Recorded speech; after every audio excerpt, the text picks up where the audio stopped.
Hello, this is Indrajeet. Welcome you to the last review. So guys, the Night Manager का second season को हो या फिर first season का सेकंड पार्ट को हो, क्योंकि यहाँ पर सिर्फ 3 एपिसोड्स आज रिलीज़ हुए हैं। 4 पहले फरवरी में आ चुके थे, तो ठीक ठाक रिस्पॉन्स था सीरीज़ का। और मैंने पहला पार्ट देखा था, तो मुझे ये वाला पार्ट भी देखना ही था। सो हॉटस्टार के ऊपर प्रीमियर हो चुकी थी कल रात ये series, and I am done with the show guys. So the Night Manager, अगर आपने फर्स्ट पार्ट भी इसका देखा है, so you have come to know कि बहुत ज़्यादा थ्रिल यहाँ पर नहीं है, जबकि एक प्रॉपर थ्रिलर या फिर क्राइम ड्रामा एक सीरीज़ है ये।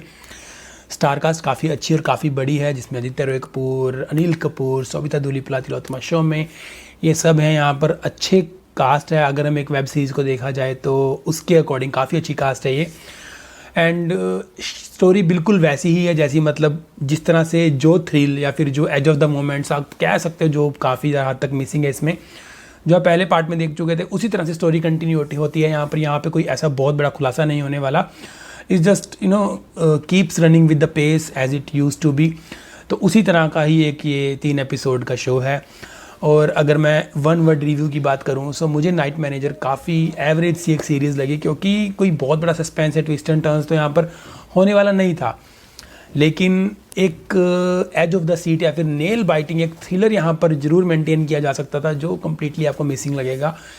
मतलब अनिल कपूर यानी कि रोंगटा के घर के अंदर बैठकर शान सेन गुप्ता यानी कि आदित्य रॉय कपूर एक स्पाई का काम कर रहे हैं, और उन दोनों के बीच में एक भी ऐसा मोमेंट नहीं दिखाया गया। लाइक राजी की अगर हम बात करें, जब वो घर के अंदर सेटअप कर रही होती है और वो थ्रिल होता है कि आप बैठे हो कि अब पकड़ी जाएगी, अब पकड़ी जाएगी, ऐसा कोई भी मोमेंट आपको यहाँ पर नहीं देखने को मिलेगा। लाइक फर्स्ट एपिसोड के अंदर तो ऐसा एक सीन था अभी, जब सोबिता दुलीपला ऊपर से आ जाती है और शान सेन गुप्ता रुंगटा की स्टडी में होते हैं। लेकिन इस वाले सीज़न के अंदर या फिर इन 3 एपिसोड्स के अंदर ऐसा कोई भी मोमेंट आपको देखने को नहीं मिलने वाला। So it's just an average show. हाँ, आर्म्स डील किस तरह से होती हैं हमने आज तक ज़रूर सुना था, बहुत बड़ी बड़ी सीरीज़ है, मूवीज़ के अंदर हमने ऐसा देखा भी था कि आर्म्स डील की बात की गई है। बट येस, ये यहाँ पर मैं कह सकता हूँ कि बिल्कुल डिटेल्ड बताया गया है, दिखाया गया कि किस तरह से आर्म्स डीलिंग होती है। ये पार्ट मुझे काफ़ी अच्छा लगा। मतलब आपको प्रॉपर दिखाया जाएगा कि किस तरह से आर्म्स को बेचा जाता है और कितने तरीके की लेयरिंग होती है सिक्योरिटी की, और कितने तरीके से सिक्योर किया जाता है उस जगह को।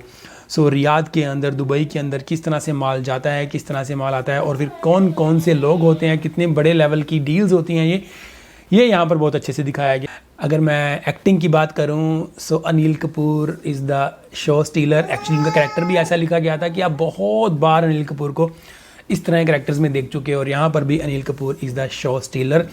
And what an aura he carries, what a personality he has, और the way he walks, the way he talks, the रुतबा अगर हम बात करें तो अनिल कपूर इज़ जस्ट वाह, बहुत बढ़िया काम किया उन्होंने।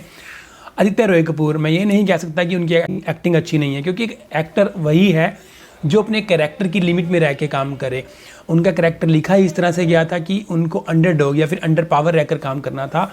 क्योंकि अगर अपने आप को आप अपने कैरेक्टर को ओवरशाइन करने की कोशिश करो, आउटशाइन करने की कोशिश करो, तो वहाँ पर पता लग जाता है। और आदित्य रॉय कपूर ने ऐसा बिल्कुल नहीं किया। वो एक बिल्कुल ही शांत और एक स्लेवरी वाली लाइफ उन्होंने यहाँ पे जी है, क्योंकि एक अंडरकवर स्पाई या एजेंट आप कह सकते हो उन्हें, और वो कैरेक्टर उन्होंने बहुत अच्छे से प्ले किया है।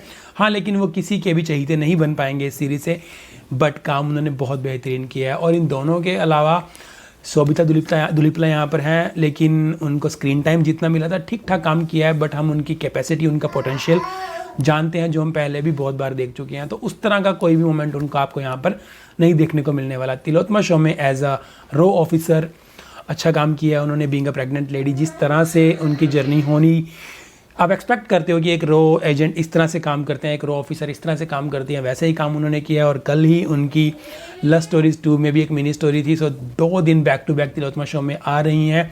सो it means she has bright career. So इसके अलावा बहुत सारी स्टार कास्ट हैं छोटी मोटी, जो आपको काफ़ी अच्छी भी लगेंगे। जैसे कि एक बीजे का जो कैरेक्टर है, जो कि रुंगटा के राइट हैंड होते हैं, उनका कैरेक्टर मुझे बहुत बहुत अच्छा लगा। इसी तरह के आपको 2-4 रोल्स और देखने को मिलने वाले हैं। डायरेक्शन ठीक ठाक सी है, बहुत ही ज़्यादा क्रिस्प किया जा सकता था स्टोरी को, बहुत ही ज़्यादा थ्रिलिंग मोमेंट्स डाले जा सकते थे, जो मुझे कम्प्लीटली मिसिंग लगे। सो गाइस, द नाइट मैनेजर, अगर आपने पहला पार्ट देखा है तो आप ये देखोगे ही देखोगे, और आपको देखना भी चाहिए। It's an average watch. लेकिन अगर आप मन बना रहे हो कि आपको देखना चाहिए या नहीं, और आप बहुत हाई क्लास थ्रिलिंग ड्रामास देख चुके हो, तो फिर ये आपके मन को भाने वाला नहीं है। So all and all it's an average deal. Time लगता है तो देख लीजिए, वरना नहीं। सो गाइस ये थे मेरे द नाइट मैनेजर को लेकर रिव्यू। आई होप कि आपको वीडियो पसंद आएगी, और अगर आई है then share it and like it. So मिलूंगा जल्दी अगली वीडियो में। Till then bye bye, thank you for watching and stay safe.